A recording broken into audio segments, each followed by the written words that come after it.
রহমতুল্লাহি ওয়া বারাকাতুহু।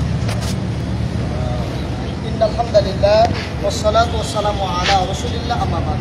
আল্লাহর কাছে শুকরিয়া যে আল্লাহ সুবহানাহু ওয়া তাআলা আমাদেরকে এমন একটি পরিবেশে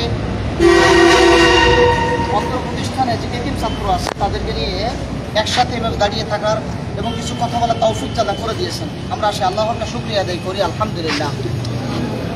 খুবই আনন্দ পাচ্ছি যে আজকে যে সকল মেহমানদেরকে পেয়েছি চাইলেই পাওয়া যায় না। আবার যাদের সাথে দাঁড়িয়ে আছে তারা আল্লাহর অত্যন্ত প্রিয় এবং খুবই আপনার অত্যন্ত গুরুত্বপূর্ণ মেহমান, তাদেরকে নিয়ে দাঁড়িয়ে আছে। এটা অত্যন্ত আনন্দের, এটা অত্যন্ত প্রশান্তির, হৃদয়ে প্রশান্তি দোলা দিয়ে যাচ্ছে।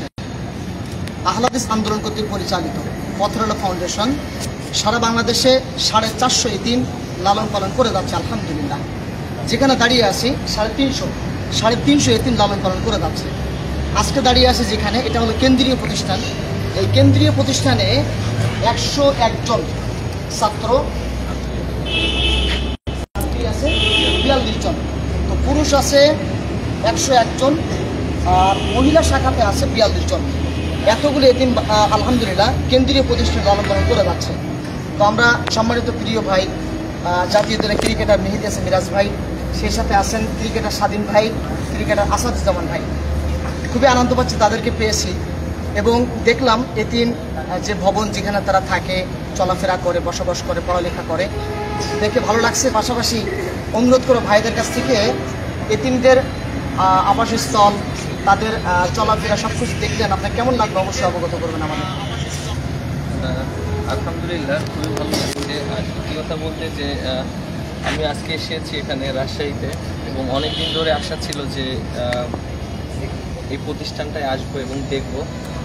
সময় হয় না, এর জন্য আসতেও পারিনি। বাট আজকে যখন রাজশাহীতে একটা কাজের জন্য এসেছি, সেই সুযোগে মনে হলো যে ওদের সাথে দেখা করে যাই। আর খুবই ভালো লাগছে। আর সত্যি কথা বলতে যে আমার ছোট ভাই ও আমার সন্তানের বয়সে আছে, অনেকে আমি দেখেছি। সত্যি কথা বলতে ওদেরকে দেখে আমার খুবই ভালো লাগছে। আর বিশেষ করে ওরা সবাই এতিম, মানে ওদের অনেকের মা নেই, অনেকের বাবা নেই, অনেকের বাবা মা কেউই নেই, যে লালন পালন করে যাচ্ছে। যেটা সাদাত ভাই বললো, যে প্রতিষ্ঠান যেভাবে তাদেরকে লালন পালন করছে, এটা আসলে অতুলনীয়। এবং আশা করি যারা আছে ওরা পড়াশোনা করবে ঠিকঠাক মতন এবং প্রতিষ্ঠান ওদেরকে সার্বিক সহযোগিতা করবে সবসময়।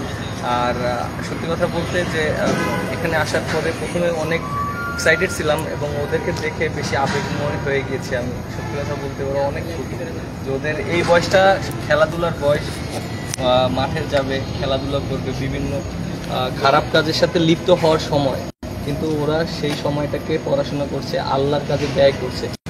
এটা একটা অনেক বড় একটা বিষয়। আর আমি অবশ্যই ওদের সবার জন্য দোয়া করি, আল্লাহ যেন ওদেরকে অনেক উত্তম পুরস্কার দান করুক এবং আল্লাহ যেন ওদেরকে অনেক বড় মাপের একজন আলেম বানায়। আমি এটাই দোয়া করি এবং ওদের কাছে আমিও দোয়া চেয়েছি, যেহেতু ওরা অনেক ছোট। ওদের দোয়া অবশ্যই আল্লাহ শুনবে। আমার জন্য তোমরা সবাই দোয়া করবে। হ্যাঁ, ঠিক আছে, ইনশাআল্লাহ ভাই দোয়া চেয়েছে, ঠিক আছে, দোয়া করবে ইনশাআল্লাহ সবাই। জাযাকাল্লাহু খাইরান। আল্লাহ তাআলা আপনাকে উত্তম জায়গায় দান করুন। স্বাধীন ভাই দোয়া করেন প্রতিষ্ঠানের জন্য। আলহামদুলিল্লাহ, খুবই ভালো লেগেছে ভিডিওতে। আর প্রথমত আমি যেটা বলতে চাই, আমি একটা হাদিস পড়েছি মুসলিম শরীফে, ছিল যে যে ব্যক্তি এতিমের উপর ব্যবস্থা গ্রহণ করবে, কিয়ামতের ময়দানে রাসূলুল্লাহ সাল্লাল্লাহু আলাইহি ওয়াসাল্লাম বলেছেন, সে রাসূলুল্লাহ সাল্লাল্লাহু আলাইহি ওয়াসাল্লামের সাথে 2 আঙ্গুলের ন্যায়, রাসূলুল্লাহ সাল্লাল্লাহু আলাইহি ওয়াসাল্লাম দেখিয়েছিলেন আঙ্গুল দিয়ে, যে 2 আঙ্গুলের ন্যায় পাশাপাশি অবস্থান করবে। আলহামদুলিল্লাহ। এখানে সবচেয়ে ভালো লাগার বিষয় হচ্ছে এতগুলো এতিমদের দায়িত্ব এই প্রতিষ্ঠানের মাধ্যমে যারা গ্রহণ করেছেন, তারা অবশ্যই আল্লাহর কাছে উত্তম প্রদান পাবেন। এবং তাদের জন্য আমি মন খুলে দোয়া করি, আলহামদুলিল্লাহ, আমিন। এবং আমরা প্রত্যেকেই চেষ্টা করব যেন অন্ততপক্ষে একজন ইয়াতিমের অভিভাবকত্ব যেন গ্রহণ করতে পারে। তাহলে বাংলাদেশের ইয়াতিমরা ছন্না ছাড়াও ঘুরবে না এবং তারা রাজনৈতিক দলের হাতা হয়ে বা মাদক বা বিভিন্ন যে খারাপ কাজগুলো হয়, দেখা যাচ্ছে ইয়াতিমদের পরিবারের যারা রয়েছে, ইয়াতিম সন্তানরা, বাবা মার আদর যারা পায় না, তারাই বিশেষ করে খারাপ কাজগুলোর সঙ্গে সহজ জড়িয়ে যায়। এবং যারা আর্থিকভাবে অনটনে থাকে, তারাই খারাপ কাজগুলোর সঙ্গে সরাসরি জড়িয়ে যায়। তো আমরা যদি প্রত্যেকে এগিয়ে আসি এবং আসাদুল্লাহ গালিব স্যার, হাফিজাহুল্লাহর মতো বা আর সংশ্লিষ্ট যারা রয়েছে, আমি আসলে সকলের নাম জানি না, আল্লাহ সকলকে বারাকা দিই। আমরা যদি ওনাদের মতো এগিয়ে আসি প্রত্যেকেই, তাহলে আশা করা যায় বাংলাদেশ আর এতিমদের সংখ্যা থাকবে না। রাস্তাঘাটে আমরা এরকম ছোটো ছোটো বাচ্চাদের ভিক্ষা করতেও দেখব না, এবং আমাদের যে বর্তমানে যে উচ্ছৃঙ্খলিত পরিস্থিতি সৃষ্টি হয় সারা দেশে, সেটাও আশা করি হবে না। কেউ চাইলেও কাউকে দিয়ে খারাপ কাজ করতে পারবে না, কারণ খারাপ কাজ তো কেউ নিজে এসে করে না।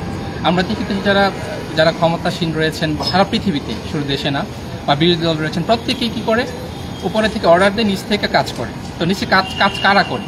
কাজ কিন্তু যে এরকম এতিম যারা রয়েছে, যারা নিম্নবিত্ত রয়েছে, টাকার বিনিময়ে তারা কিন্তু কাজগুলো করে।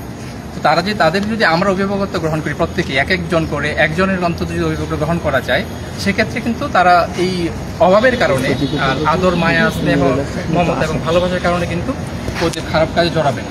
তো আমরা আশা করব প্রত্যেকেই যেন এইসব ভালো কাজে অংশগ্রহণ করা যায়, এবং মন থেকে দোয়া করি আল্লাহ সুবহানাহু ওয়া তাআলা যেন প্রত্যেককে কবুল করে, এবং প্রতিষ্ঠানের সংশ্লিষ্ট যারা রয়েছে প্রত্যেকে যেন আল্লাহ সুবহানাহু ওয়া তাআলা উত্তম বাড়াতে পারে। আসাদুজ্জামান ভাই দোয়া করবেন। আসসালামু আলাইকুম। আমি কিন্তু মিরাজ ভাই সারাদিন যা বলছি অনেক ভালো কথা বলছি। আমি তো কি বলবো যে খুব ভালো একটা মানে প্রতিষ্ঠান, এটা ভালো একটা উদ্যোগ। আমাদের সবারই উচিত এখানে তাদের পাশে দাঁড়ানো, যেভাবে পারি, কারো জুয়ার মাধ্যমে হোক, যেভাবে হোক, এক সবার পাশে দাঁড়ানোই উচিত আমাদের মধ্যে। আসসালামু আলাইকুম। তো শুকরিয়া, জাযাকুমুল্লাহ খায়রান। আহলাদ আন্দোলন কর্তৃক পরিচালিত পথরেলা ফাউন্ডেশন যেভাবে সারা বাংলাদেশে 350 এতিমের দায়িত্ব নিয়ে কাজ করে যাচ্ছে, ভাই যেটা বললেন, প্রত্যেকে যদি একটি করে এতিমের দায়িত্ব নেই, এটা আমাদের জন্য অনেক বড় বিপদ পাওয়া হবে। আমরা করব ইনশাআল্লাহ। আমরা এই চেষ্টা অব্যাহত রাখবো এবং দোয়া করব যারা কাজ করে যাচ্ছে। আল্লাহ তাআলা সবাইকে বারাকা দান করুন, আল্লাহ সবাইকে কবুল করুন। পথরেলা ফাউন্ডেশন যেভাবে কাজ করে যাচ্ছে, আমরা তাদের কার্যক্রম আমরা হৃদয়ের গভীর থেকে দোয়া করি। যারা অর্থ দিয়ে, দোয়া দিয়ে সহযোগিতা করে যাচ্ছেন, সময় দিয়ে, শ্রম দিয়ে, এবং এই সকল এতিম যারা আছে, আমরা সবাই একসাথে আমরা দোয়া করি। আল্লাহ রাব্বুল আলামিন সবাইকে উত্তম প্রদান করুন। আসসালামু আলাইকুম।